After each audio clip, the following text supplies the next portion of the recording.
Hey, I'm Gabriela Carrillo, and I play Satine in Moulin Rouge.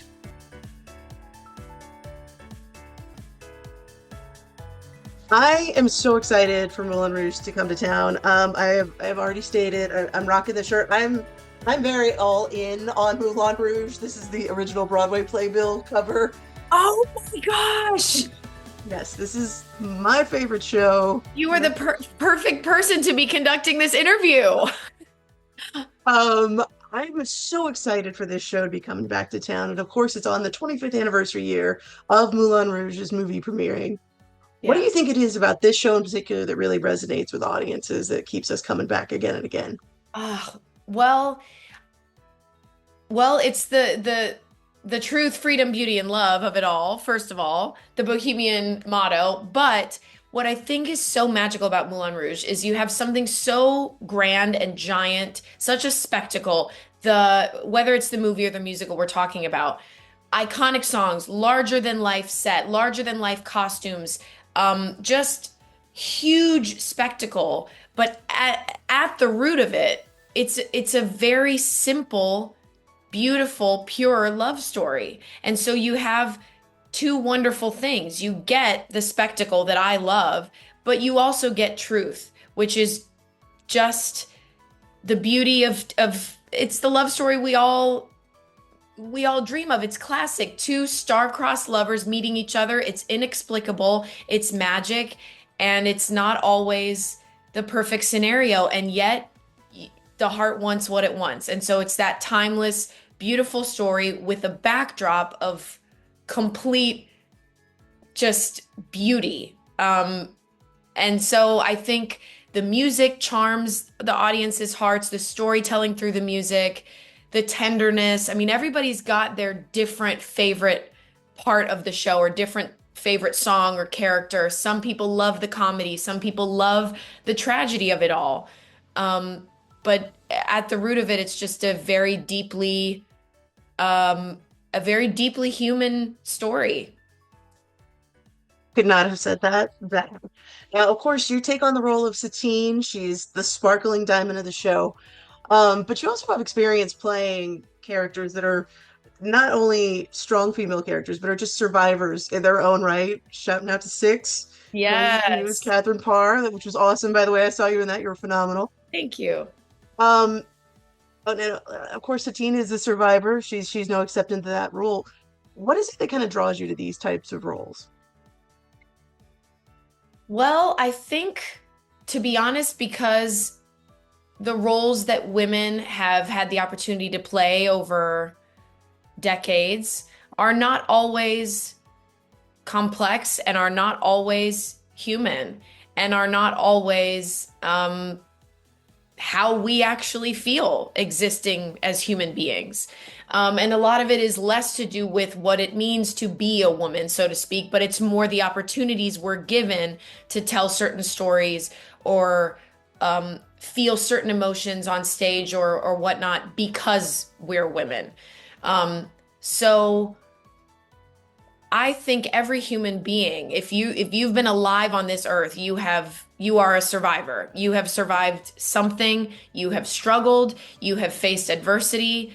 Um, of course, we all grow up in different ways, and so our struggles are different, but we are all survivors, and there is no one who is truly 100% of the time a beautiful, sparkling, untouchable diamond. So I do love playing Satine for that reason because I get to be glamorous and fun and beautiful and sparkling and all these things, but I get to tap into the tragedy of being a human being, the ugliness, shame, like these very deep, heavy, universal human emotions, which thank God, because that's what makes a character interesting. I don't just want to watch somebody be glamorous. I mean, even with pop stars, we kind of want to see more. We want to see the humanity of them. We want to see the vulnerability. Otherwise, it's just something flashy.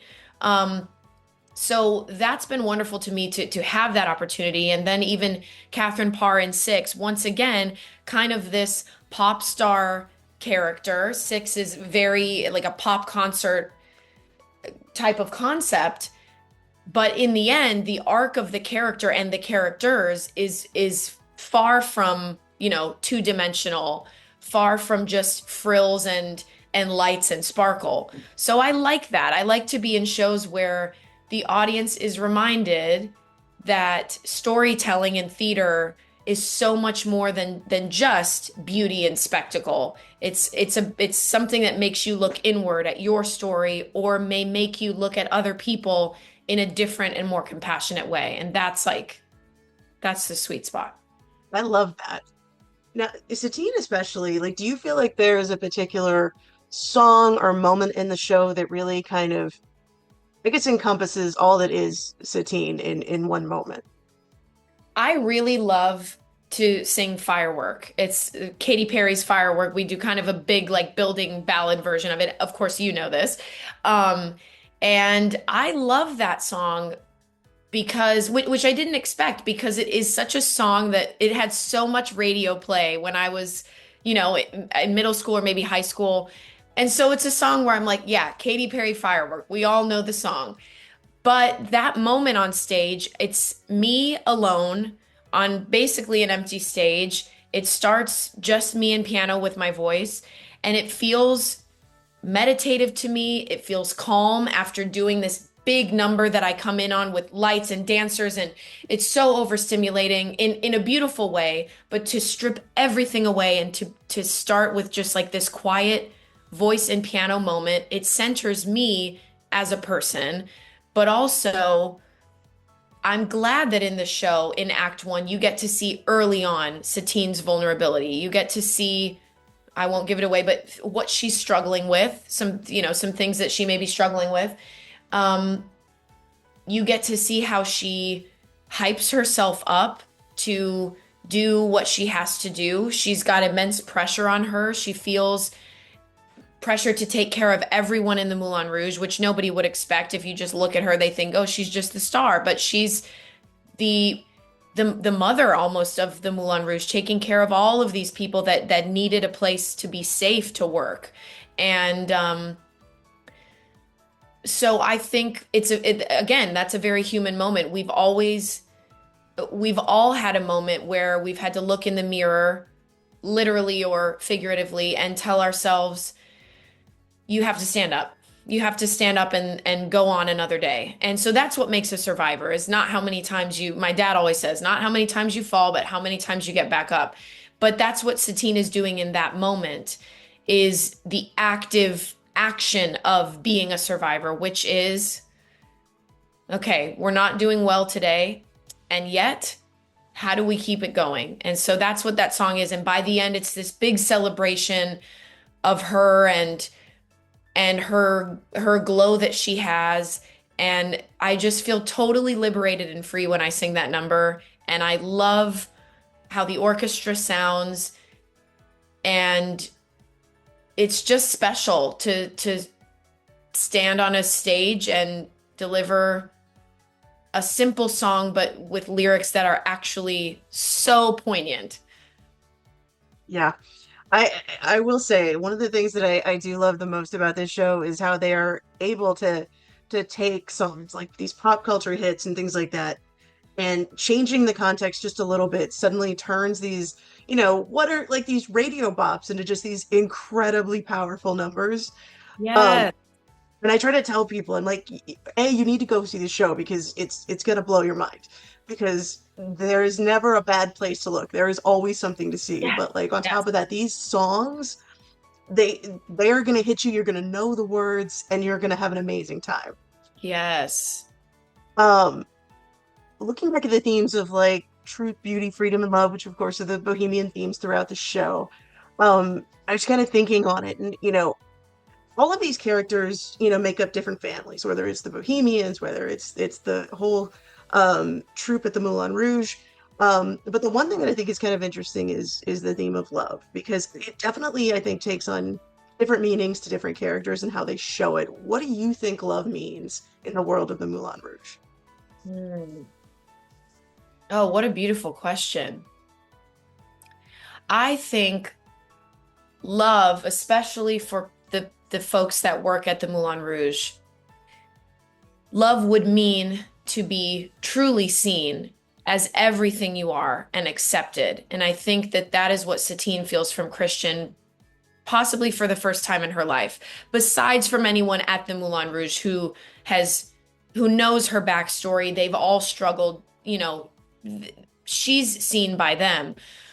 But in a romantic way from Christian, I believe that is the first time that she's seen as everything that she is. He knows her backstory. He knows her job. He knows where she comes from. He knows that she's not just the beautiful, sparkling diamond who performs at the club and seems like she's never struggled a day in her life. And yet he loves her and he doesn't even need her to be the sparkling diamond. He just wants to be holding her hand, looking into her eyes. So I think being seen for who you are and being witnessed by somebody truly is what love is at the Moulin Rouge. And I think that's what love is in general. I think this show attracts so many people who may be part of marginalized communities or who may have been made to feel unlovable in some way or unseen. And the greatest thing you'll ever learn is just to love and be loved in return. It's just about see someone for who they are and let them see you. And that in that vulnerability, that's what I think true love is, especially for the Moulin Rouge. Hey, that was a beautiful answer. I love that so much. Um, so Moulin Rouge, of course, is getting ready to come to a close on Broadway. So it's exciting that this show is coming to Houston because this is going to be one of the few chances you guys have the chance to experience this incredible Yes. show. For someone who may be seeing the show for the very first time, is there anything in particular that you think, man, I want you to make sure you pay attention to this, or you don't want to miss this when they're watching the Yes. show? Well, I always love to just kind of let people let the art hit them in whatever way kind of attracts them. However, I have to mention these are Tony Award winning costumes. So, and the costumes really do tell a story.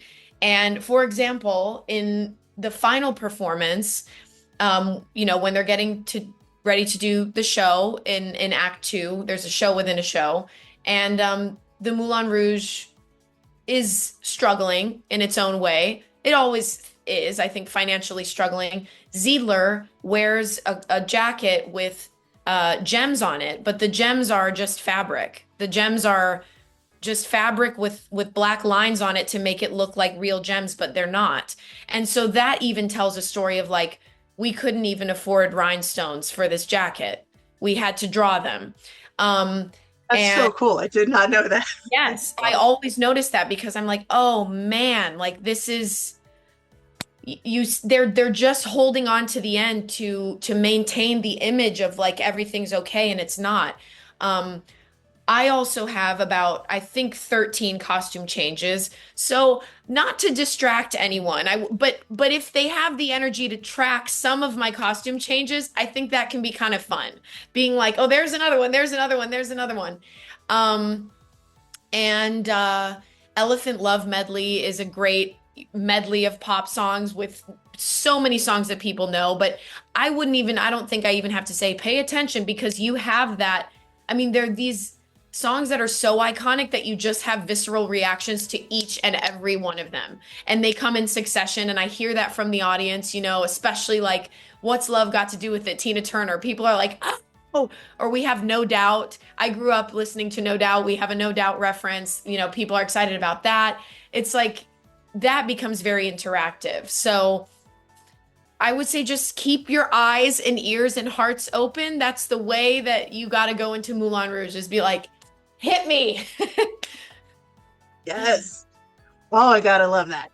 Um, all right. So, if you're cool with it, I would like to do just six quick rapid fire questions, just one Okay. word answers. Okay. Ready? Feeling Yes. good? We ready Yes. to go? All right. Favorite song in the show? Uh, uh, Firework. Favorite backstage snack? Snack. Twizzlers. All right. Dream Broadway role? Evita. Awesome. Coffee or tea before a show? Tea and coffee if I'm being naughty. Most played song on your playlist right now? Oh, uh, ships passing by Young the Giant. Fixed. One word to describe this musical. Spectacular. Brilliant. That was great. Also, shout out, you are the first female that I've done this interview with that hasn't said Death Becomes Her for Dream Broadway. Oh, you Shout know out to you what? for Yeah. mixing it up, girl. Oh my God, I would love to do that one. But yeah, that's true. I do love that show. That is a dream show. But I think I've maybe got a little bit of time. That's 100%. Vita is awesome. Like that Yeah, show is so good. so Uh, good. okay, well, I always like to end on this question. Why do Houston audiences need to come on down to the Hobby Center and check out the Moulin Rouge musical? Ah,